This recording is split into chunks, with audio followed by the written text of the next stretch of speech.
Hola, bienvenido al audiolibro de la historia de la redención.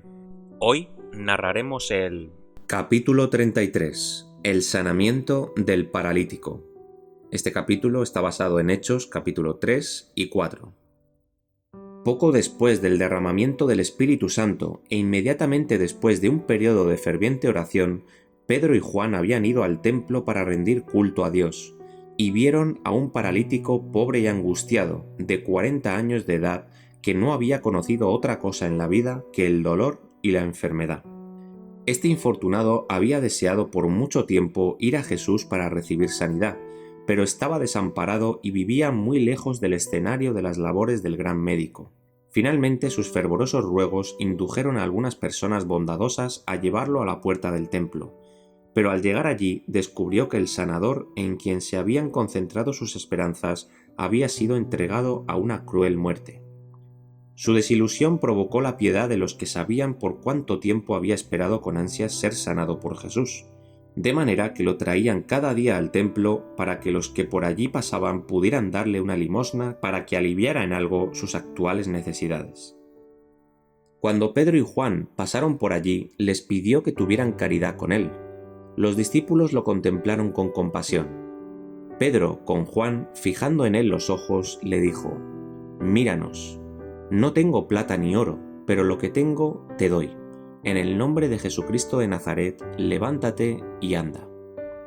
El rostro del pobre hombre se demudó cuando oyó decir a Pedro que también era pobre, pero resplandeció con fe y esperanza cuando el discípulo terminó su sentencia. Y tomándole por la mano derecha le levantó, y al momento se le afirmaron los pies y tobillos, y saltando se puso en pie y anduvo, y entró con ellos en el templo, andando y saltando y alabando a Dios. Y todo el pueblo le vio andar y alabar a Dios, y le reconocían que era el que se sentaba a pedir limosna a la puerta del templo, la hermosa. Y se llenaron de asombro y espanto por lo que le había sucedido. Los judíos se asombraron de que los discípulos pudieran llevar a cabo milagros semejantes a los de Jesús. Suponían que él estaba muerto y esperaban que, en ese caso, todas esas maravillosas manifestaciones hubieran cesado con él. No obstante, aquí estaba este hombre que había permanecido desamparado y paralítico durante 40 años, en pleno uso de sus miembros, libre de todo dolor y feliz en su fe en Jesús. Los apóstoles vieron el asombro de la gente y preguntaron por qué se asombraban del milagro que habían presenciado, y los contemplaban pasmados como si lo hubieran llevado a cabo por su propio poder. Pedro les aseguró que lo habían hecho por los méritos de Jesús de Nazaret, a quien ellos habían rechazado y crucificado, pero a quien Dios había levantado de entre los muertos al tercer día. Y por la fe en su nombre, a este que vosotros veis y conocéis, le ha confirmado su nombre. Y la fe que es por él ha dado a éste esta completa sanidad en presencia de todos vosotros.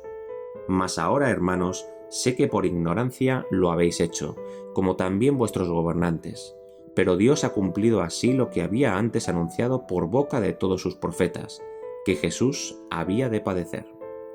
Después de este milagro la gente se reunió en el templo, y Pedro le dirigió la palabra en una parte del recinto sagrado, mientras Juan le hablaba en otra. Los apóstoles, después de manifestarles con claridad el gran crimen de los judíos al rechazar y dar muerte al príncipe de la vida, tuvieron cuidado de no conducirlos a la ira o a la desesperación. Pedro estaba dispuesto a aminorar al máximo la atrocidad de su culpa presumiendo que la cometieron por ignorancia. Les dijo que el Espíritu Santo los invitaba a arrepentirse de sus pecados y a convertirse, que no había esperanza para ellos aparte de la misericordia de ese Cristo a quien habían crucificado. Sus pecados podían ser cancelados por su sangre solamente por fe en él. Detención y juicio de los apóstoles. La predicación de la resurrección de Cristo y que por medio de su muerte y resurrección finalmente todos los muertos saldrían de sus tumbas, agitó profundamente a los saduceos. Sintieron que su doctrina favorita estaba en peligro y que su reputación había sido puesta en tela de juicio. Algunos de los funcionarios del templo y el capitán de la guardia de ese recinto eran saduceos. El capitán, con la ayuda de algunos saduceos, detuvo a los dos apóstoles y los puso en la cárcel, puesto que era demasiado tarde para que sus casos fueran considerados esa noche.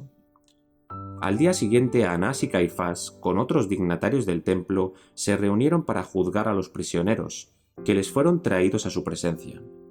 En esa misma estancia y en presencia de esos mismos hombres, Pedro había negado vergonzosamente a su Señor. Todo ello apareció nítidamente en su memoria mientras el discípulo comparecía para hacer frente a su propio juicio. Ahora tenía la oportunidad de redimir la impía cobardía de entonces. El grupo que se hallaba allí presente recordó la parte que había desempeñado Pedro en el juicio de su maestro, y se alegró con el pensamiento de que podrían intimidarlo con amenazas de prisión y muerte. Pero el hombre que había negado a Cristo en la hora de su mayor necesidad era el discípulo impulsivo y confiado en sí mismo, muy distinto del Pedro que se encontraba ahora frente al Sanedrín para ser examinado ese día. Se había convertido, desconfiaba de sí mismo y ya no era más el orgulloso fanfarrón de otrora. Estaba lleno del Espíritu Santo y por medio de su poder había llegado a ser firme como una roca, valiente aunque modesto al magnificar a Cristo. Estaba listo para hacer desaparecer la mancha de su apostasía al honrar el nombre que una vez había negado. La osada defensa de Pedro. Hasta ese momento los sacerdotes habían evitado mencionar la crucifixión o la resurrección de Jesús, pero ahora, para cumplir su propósito, se vieron obligados a interrogar al acusado acerca del poder mediante el cual habían llevado a cabo la notable curación del paralítico.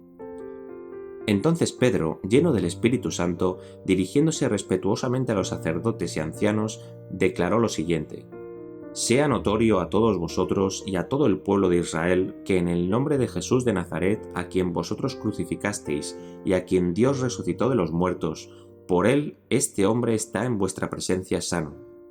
Este Jesús es la piedra reprobada por vosotros los edificadores, la cual ha venido a ser cabeza del ángulo.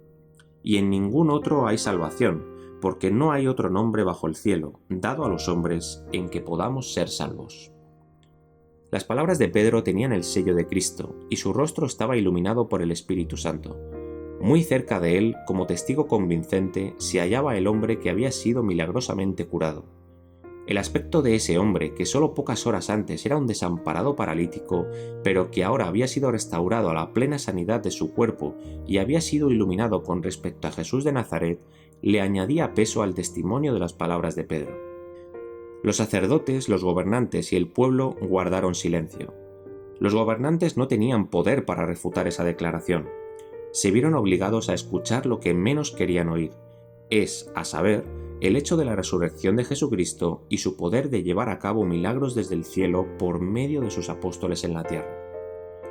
La defensa de Pedro, que reconoció valerosamente de dónde procedía el poder que había obtenido, los dejó abrumados.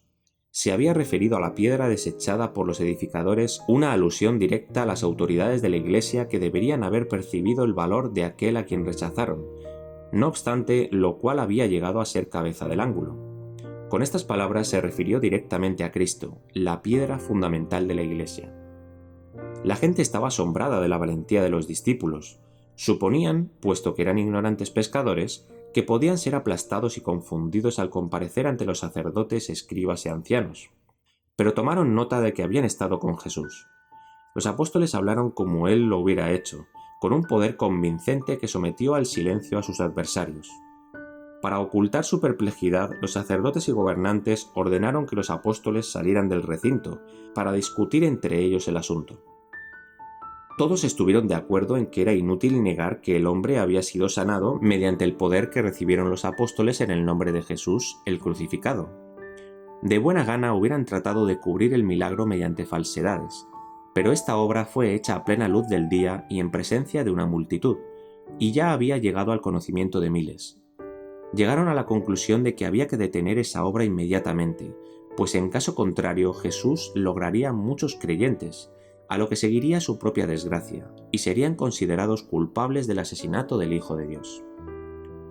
A pesar de su disposición a destruir a los discípulos, no se atrevieron a hacer nada más grave que amenazarlos con los más tremendos castigos si seguían enseñando o haciendo obras en el nombre de Jesús, a lo que Pedro y Juan declararon osadamente que su obra les había sido confiada por Dios, y que no podían hacer otra cosa que hablar de lo que habían visto y oído. De buena gana, los sacerdotes hubieran castigado a estos nobles hombres por su inquebrantable fidelidad a su sagrada vocación, pero temían al pueblo, porque todos glorificaban a Dios por lo que se había hecho. De modo que después de repetir sus amenazas y prohibiciones, dejaron a los apóstoles en libertad.